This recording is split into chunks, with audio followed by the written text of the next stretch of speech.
Jeep released specs on its spankin' new 2022 Jeep Wagoneer SUV late last night, but if you prefer your debuts with a little more pomp and circumstance, well, here you go.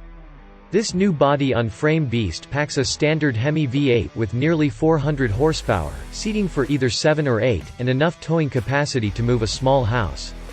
The regular Wagoneer will compete with the mainstream Chevrolet Tahoe and Ford Expedition, while the Grand Wagoneer will go up against the premium entries from Lincoln, Cadillac and GMC.